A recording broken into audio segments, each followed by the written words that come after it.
Good afternoon. Please, everyone, be seated. Thank you so much. So, good afternoon, everyone. I have to say I'm so excited. Thank you all for being here in this historic setting of the Benjamin Franklin Room here at the Department of State. I'm Kat Fotovat, the Senior Bureau Official for the Secretary's Office of Global Women's Issues, or SGWE, as we call it here. I'm so honored to be with you all today at the 19th Annual International Women of Courage Award Ceremony.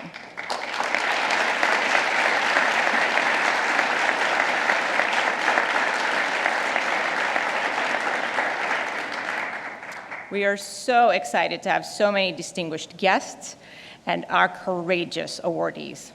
I'm so glad the weather in DC greeted you all with our beautiful cherry blossoms and a million blooms, just like the courage blooming all over the world, inspired by the incredible women we honor here today. Established by former Secretary of State Condoleezza Rice, this annual award celebrates women leaders from around the world who have demonstrated exceptional courage, strength, and leadership, often at great personal risk or sacrifice. 19 years, which is the same age as my son, is a testament to the importance of this award and the work it represents, a clear and powerful statement that the United States strongly supports the participation and protection of women and girls, the defense of their human rights, and their empowerment.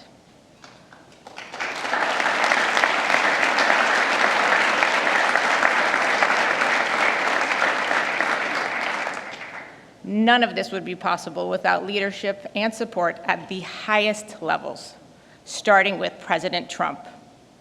Thank you to First Lady Melania Trump and Secretary Rubio for your deep, long-standing commitment to women and girls globally.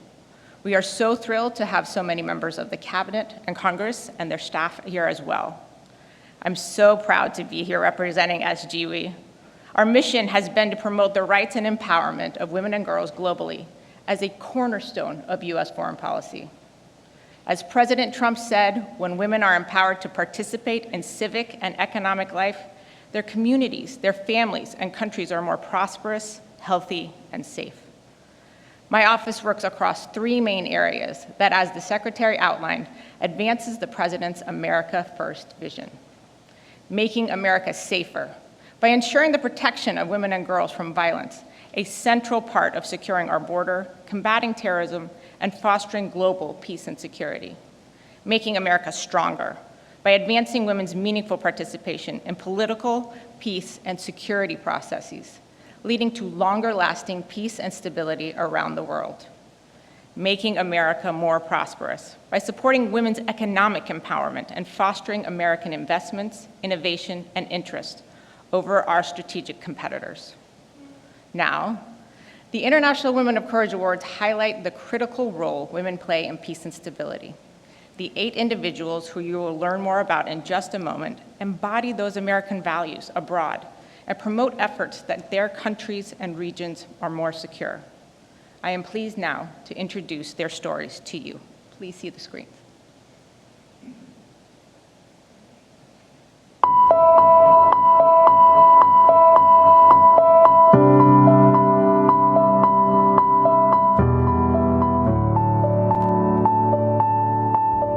At the House of Hope, I lead efforts to support survivors of gender-based violence, sorcery accusation-related violence, and trafficking in persons.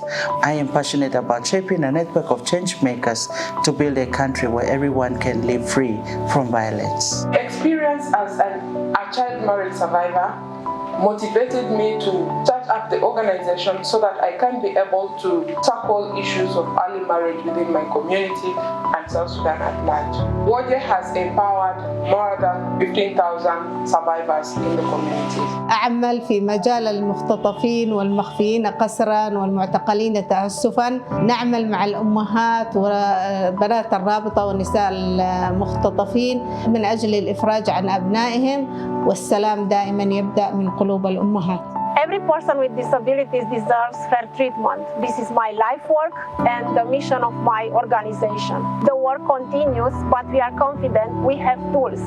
Change is possible. La question des droits humains est très problématique parce que mal compris, J'ai des motifs de satisfaction quand je réussis à convaincre les autorités à défendre un défenseur des droits humains et aussi quand des personnes braquées contre les droits humains me disent « Madame, à l'issue de votre sensibilisation, j'ai compris, je m'engage à sensibiliser ma communauté. » On October 7th, I was taken hostage by Hamas terrorists.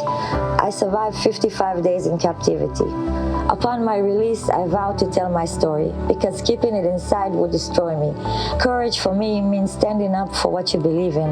It means being true to your values and choosing hope and love even when faced with darkness. I'm a journalist, and that's how I want people to see myself, and that's how I've made people see myself. The corruption story is unfortunately not going to end, and the impact I want to have is not to change governments. I want systems to change. I want laws to be put in place. I want institutions to be strengthened so that people are not able to abuse them. And that is what we have, as investigative journalists, always fought for, and that's what I will keep fighting for. Conserving Tubataha is ensuring the food security of the country. As a marine protected area, we have become a model for other marine protected areas. We have brought pride to the country, and we have contributed to the global conservation goals.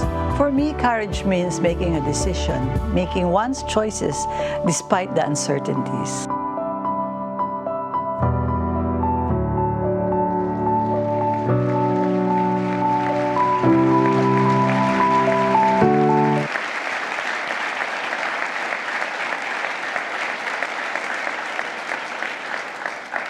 I think you can see the clear courage amongst all these incredible women.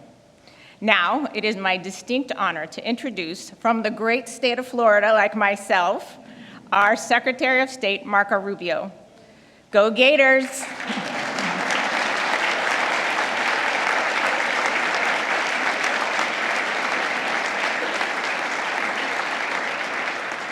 Secretary Rubio has been a long, dedicated champion for women and girls around the world. As a U.S. Senator, he worked tirelessly to advance policies that strengthen women's roles in peace and security efforts, recognize their critical contributions to global security and American strength. He also worked to ensure that girls, particularly in conflict zones, have access to education.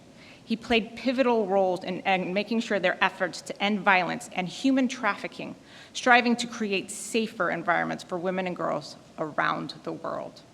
As a father of daughters, I know his passion for these issues is also deeply personal, driving his commitment to a future where all women and girls have the opportunity to lead, succeed, and thrive. Mr. Secretary, over to you. Thank you. Thank you. Thank you very much for all of you for being here. Madam First Lady, thank you for joining us. We're so honored you would be here today with us at the State Department. All of our award recipients, you'll hear about them more in a moment. You saw that video, very moving, very touching. We'll learn more about them. All of my colleagues and distinguished guests. A special recognition for the members of our cabinet who are here today. Why don't you guys stand up so we can recognize you? Our Attorney General, the Secretary of Small Business, of Education, and of Labor.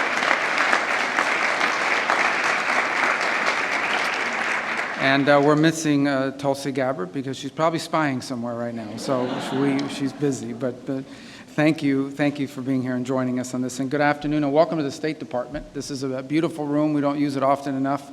But this is an appropriate setting in which to use it. And we're so grateful to be honoring this year's International Women of Courage awardees.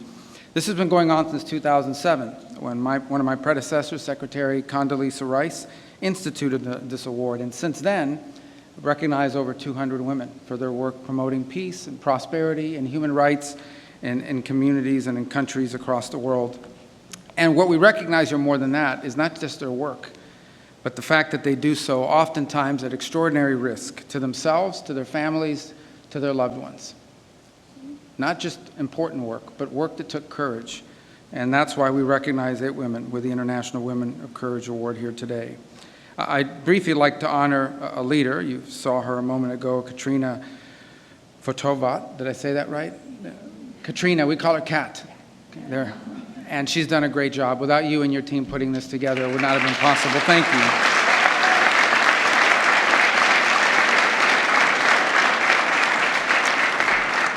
I want to also personally thank the woman of courage who lives in my home, my wife Jeanette, who rarely gets to join us.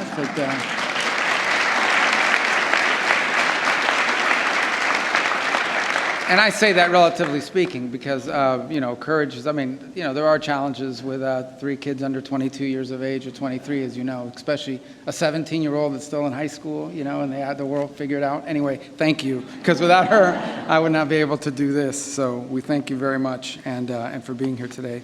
At the State Department and under President Trump, we try to take every opportunity to defend and to promote women and girls across the world. During his first term, President Trump made women's economic opportunity an imperative. He established the Women's Global Development and Prosperity Initiative, which to date has reached over 12 million women worldwide. At home, during his first term, female unemployment reached the lowest level in 50 years. President Trump also signed the Women, Peace, and Security Act, a bill that I was very proud to have been a co-sponsor of when I was in the Senate. And it was the first comprehensive law passed in any country in the world, first law passed by any country anywhere in the world, focused on protecting women and promoting their participation in society. President Trump is also working now to fulfill his promise to end a brutal war that's going on in Europe as well as in the Middle East. Wars that aren't just costing the lives of soldiers and civilians, but where women in these wars, in these conflicts, as you will hear somewhat today, are kidnapped, and they're assaulted, they're displaced, they're killed, their families are in danger. And one of our honorees today knows that too well, because on 7th October of 2023, Amit Susana was abducted from her home by Hamas. And upon her release, she shared details of the sexual violence she endured as a hostage, which allowed medical professionals to document the atrocities that she suffered. And this was at a time when people were denying that these atrocities were being committed, and even blaming Israel for Hamas's brutality. Her bravery, her advocacy brings much needed attention to the scourge of sexual violence and conflicts all over the world. Even as I speak to you now, there is sexual violence going on somewhere in the world in these various conflicts. It is a scourge. There is so much more to be said about the accomplishments and the courage and the leadership of each of these great women. And let me reaffirm the importance of protecting women and girls and promoting their well-being are American goals, but they also happen to be a strong goal of our president, President Donald Trump. So to our honorees, congratulations and thank you for your work to create a safer and more secure and just world. In a moment, it'll be my distinct honor to welcome the First Lady of the United States to speak to you. She too is a woman of tremendous courage and of great accomplishment. She's an inspirational leader. Through her Be Best initiative, and her work now advocating the Take It Down Act, she's protected women and girls online and promoted their health and well-being. So, Madam First Lady, thank you so much for being with us today. I look forward to continuing to work with you to promote the well-being and prosperity of Americans. So, ladies and gentlemen, please help me welcome, it's a great honor to welcome the First Lady of the United States, Melania Trump.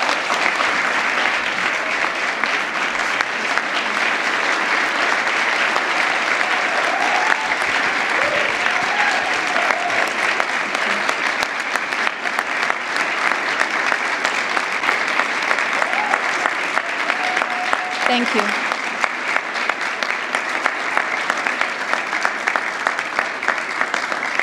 Please sit down, please. Thank you. Good afternoon, and thank you, Secretary Rubio. Throughout my life, I have harnessed the power of love as a source of strength during challenging times. Love has inspired me to embrace forgiveness, nurture empathy, and exhibit bravery in the face of unforeseen obstacles. Today, we celebrate courage, a strength that is based in love. This truth is illustrated through our honorees, who prove that love can inspire extraordinary valor, even in the face of vulnerability. Their remarkable stories, a testament to the power of love in practice for family, community, and our world. This is especially evident in places where their passion defies convention and when it has been shown at great personal risk of stigma, persecution, or harm. The courageous Georgiana Pescu, one of our award recipients, exemplifies love in action. Georgiana is a watchdog who defends the dignity of Romanians whose voices cannot be heard. She fearlessly enters facilities designated as care centers to rescue people with disabilities who are unwittingly held captive. In fact, Georgiana usually shows up unannounced and discovers the unimaginable. Helpless adults and children bound, sedated, starving, and in extreme cases dying. Thanks to Georgiana's brave work, dozens of offenders have been charged with human trafficking, exploitation, and even organized crime. We are honored to join an exceptional assembly of brave women who have shown their love and refuse to let fear or hardship define them. Their collective achievements and dedication move us all. Let us also take a moment to acknowledge those who persist in their struggles. For each of them, love serves as a powerful catalyst, instilling in a profound sense of purpose in their endeavors. To the women who are driven to speak out for justice, even though their voices are trembling. To the women who are motivated to rise up for their community when others remain indifferent. To the women who feel compelled to heal wounds caused by hatred and cherish peace. The 2025 International Women of Courage Award recipients came from diverse backgrounds and regions. Yet, love transcends boundaries and territories. It is a universal language. Their courage propels us of humanity forward by advocating to end violence against women and girls, promoting democratic governance, defending human rights, championing education, and fighting injustice. Through their efforts, they instigate progress for all of humanity. These extraordinary women illuminate the transformative power of love in shaping our world. Their journeys remind us that true courage is born from a deep commitment to others, showing that love fuels the call for justice. Through their brave actions, they inspire us to embrace our own potential for change, teaching us that while courage drives us forward, it is love that lays the groundwork for lasting impact. Let their stories motivate us to take courageous steps, knowing that each act of love can spark a ripple of transformation. Thank you, and thank you for being here today.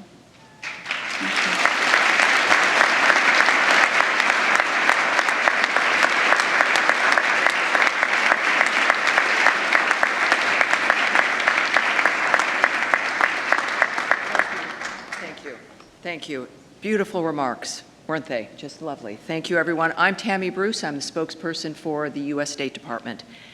You guys are also great. Great looking room here. And it's an honor and a pleasure to be here with all of you. So good afternoon, Madam First Lady, Secretary Rubio, Mrs. Rubio, and distinguished guests. Today we celebrate the extraordinary achievements of 8 women from across the globe who have demonstrated unparalleled courage, resilience, and leadership in the face of adversity. These remarkable individuals have shown us that courage knows no boundaries and that the strength of the human spirit can overcome even the most daunting challenges. As we honor these exceptional women, we are reminded of the importance of their work and the impact these women have had on their own communities and beyond. Their stories inspire us to continue striving for a world where every woman and girl can live free from fear, discrimination, and violence, We are deeply grateful for their contributions and for the example that they set for future generations. Their courage reminds us that each of us has the power to effect that change and that together we can build a more just and peaceful world. And they're here with us today, not just on video, but these women have joined us today here on this stage. It is an honor to stand here with all of you. And we have some awards. We're going to begin that right now. Here we go. First of all, Amit Susanna from Israel was the first Israeli hostage from the October 7th attack to publicly recount the sexual violence she suffered while held captive in Gaza by Hamas. By bravely speaking out about the unspeakable horrors she endured, she showed the world the power that one individual can have when faced with unimaginable cruelty. Shall we? Here we go.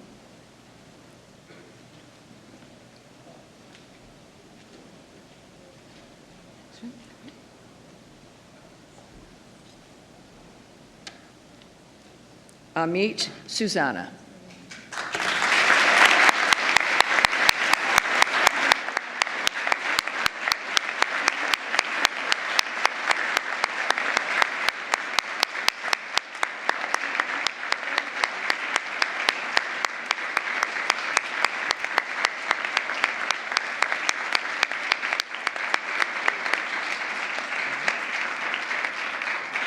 Thank you. Henriette Da from Burkina Faso is a human rights defender and a leader in organizations that promote religious tolerance and women's rights. In 2018, she was appointed president of the National Human Rights Commission in Burkina Faso. Henriette Da.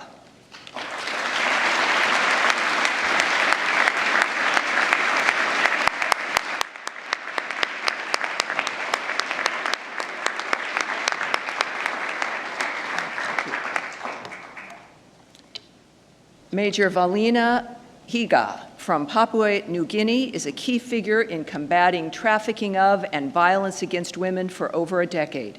Her efforts have caused systemic changes in her country and have helped protect the most vulnerable people. Valina Higa.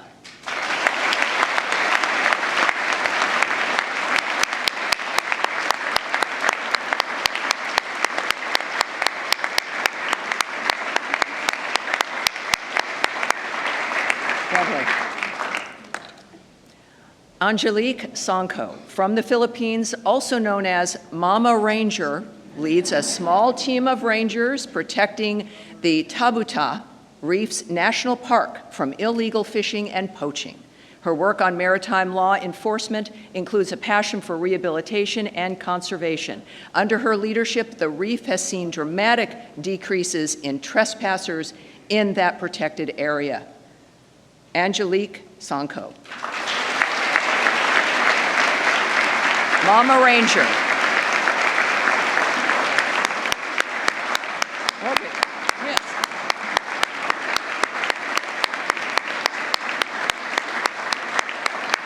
Beautiful.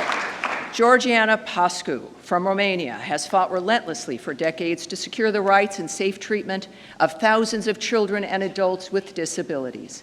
She is leading the way in helping the world understand that women, girls, and persons with disabilities deserve to be protected. Georgiana Pascu.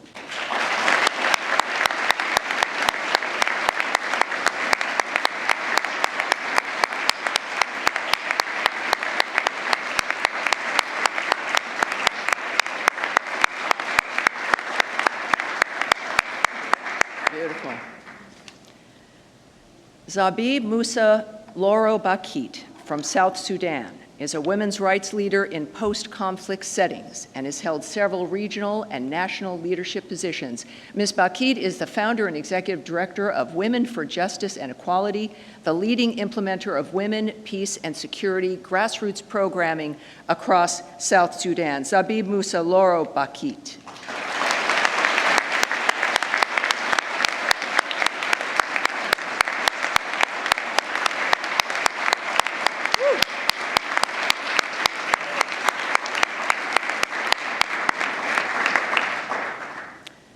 Namini Vijay Dasu from Sri Lanka is an award-winning investigative journalist, initially chronicling the human toll of Sri Lanka's civil conflict, and while working to combat corruption to bring accountability to those in power. Her work not only aims to hold the most powerful accountable, but also fosters dialogue on reconciliation, paving the way for a new generation of reporters. Namini Wajidasa.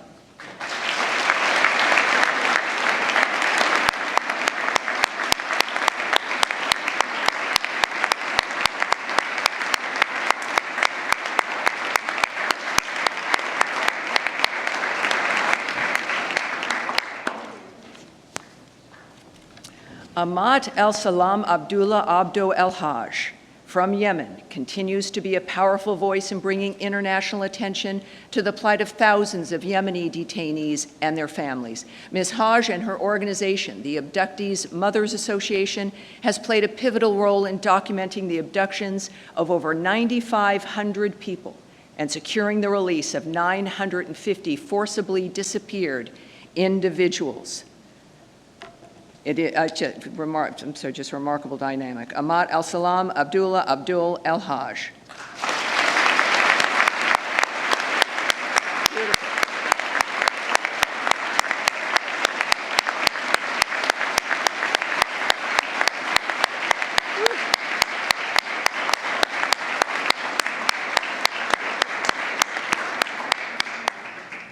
Thank you, everyone. Beautifully done. Thank you. Thank you very much. And now, if I may, furthering here, I have the distinct honor of honoring once again, welcoming Amit Susanna from Israel to the podium to speak with you a bit more, providing her remarks about her journey. Amit.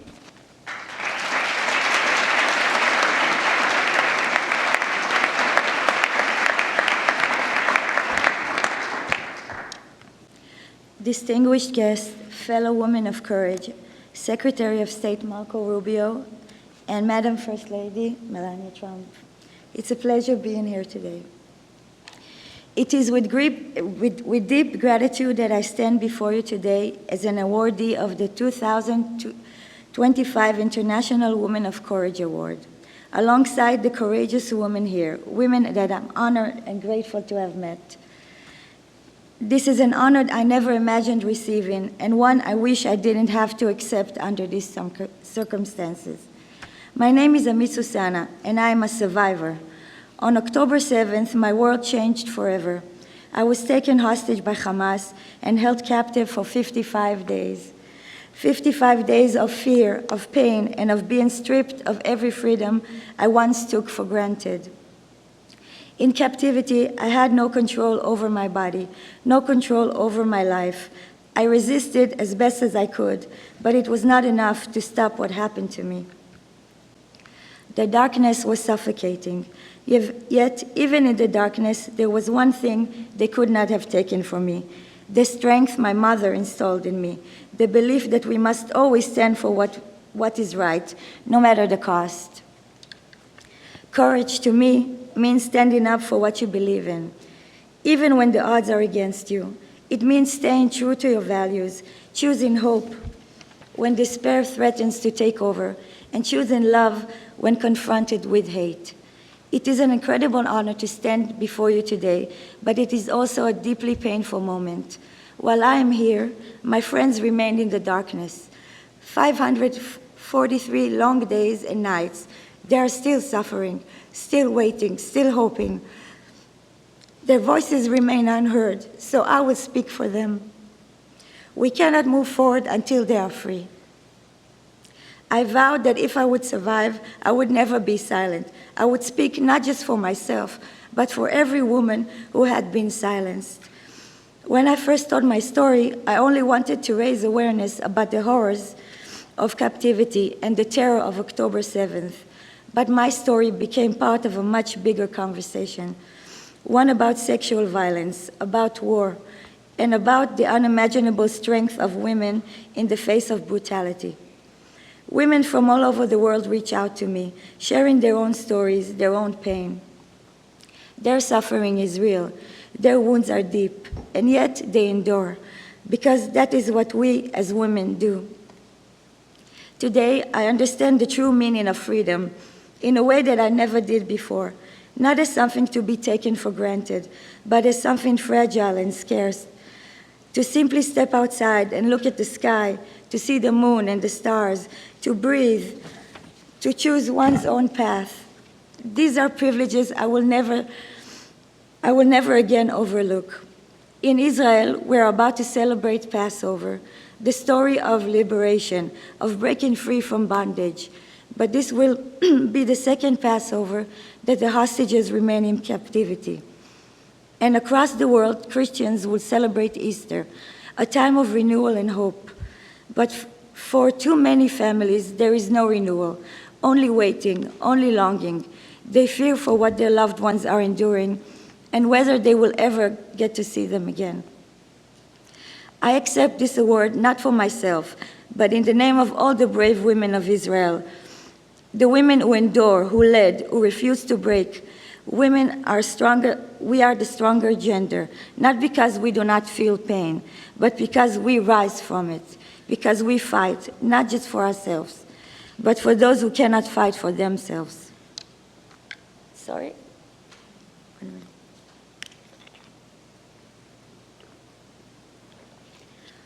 This award comes at a critical moment. The hostages cannot wait. Every single day that passes is another day of unimaginable suffering. With every passing moment, their pain deepens, their hope fades, and their chances of survival diminish. I call on the world to act, to bring them home now, not tomorrow, not next week, now. I am deeply grateful to President Trump and his administration for their role in the last hostages exchange. And I trust that they will continue their efforts until every last hostage is free. The International Woman of Courage Award is more than an honor. It is a responsibility. It is a reminder that courage is not just about standing strong. It is about standing together. It is about fighting for those who cannot fight for themselves. It is about choosing justice over silence, action over fear. I want to express my deepest gratitude to the U.S. Secretary of State for its dedication to the International Woman of Courage Award. For years, this initiative has honored extraordinary women who champion justice, equality, and human rights, amplifying their voices and inspiring change worldwide. Their stories remind us all of the profound impact that one person's bravery can have over the world. By recognizing their courage, the State Department has played a vital role in empowering women. Thank you for continuing this important tradition, for supporting these courageous leaders, and for ensuring that their efforts do not go unnoticed. May we never stop fighting for those in the darkness. May we never take our freedom for granted. And may we as women continue to lead the way towards justice, towards peace, and toward a world where no one is left behind. Thank you.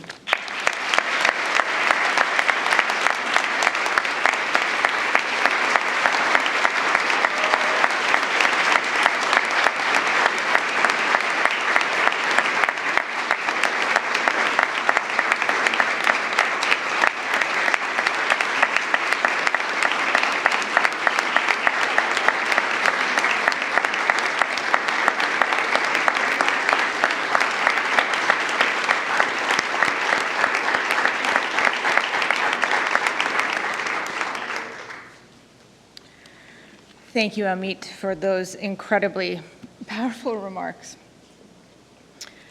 Your story and those of the other women honored here today represent the stories of countless courageous women around the world who each day make their communities and regions safe and more peaceful and more secure. To all of our IWOC awardees, and you all haven't seen this, but they are such sisters right now already, and it's been just a few days, and it's beautiful, and I have so many funny stories to tell of all of them. To all of our IWOC awardees, Henrit, Amit, Major Valina, Angelique, Georgiana, Zabib, Namini, and Ahmad, Your tireless, courageous, inspiring work drives us forward. I'm going to take a moment and quote our First Lady, that courage is strength in love. That was beautiful. Thank you so much. Your bravery and tenacity to defend the rights and liberties of the most in need embodies American values abroad. May a million flowers continue to bloom all over the world from the power of your courage and voices. I also want to take a moment to, again, acknowledge that the Madeleine Albright Honorary Group Award for International Women of Courage is given to the student women protesters of Bangladesh. And I want to thank all of our awardees for traveling great distances, taking great risk to themselves and their families to accept this award. Our sincere hope is that this award will be a stepping stone that will help you reach more people with your incredibly important work. And we will all, in this room and everyone watching, continue to be champions for those efforts.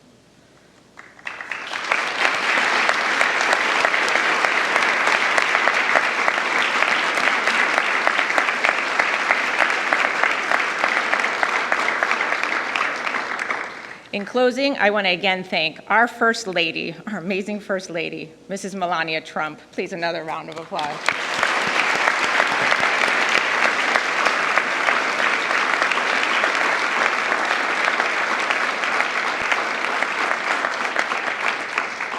And my boss, Secretary Rubio.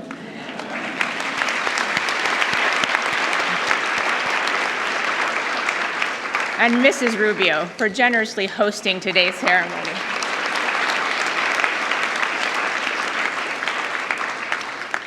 And I also want to thank our spokesperson, Tammy Bruce, for just taking the time to always be such a champion and doing our daily press briefings across the department and continuing to champion the efforts of women.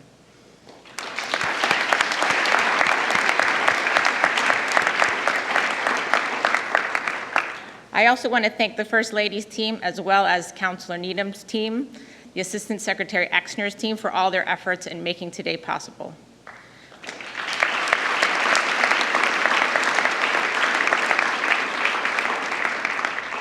And a huge, huge shout out to our wonderful SGW Secretary Office of Global Women's Issues team as well.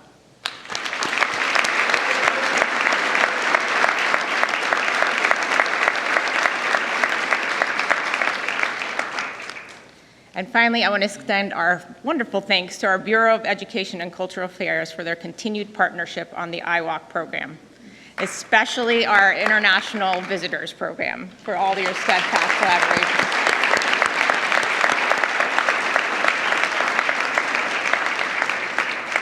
We are so grateful for you all to be here today, and there is a reception in the Jefferson Room next door, so please, please join us for that. And again, thank you to all these incredible women of courage.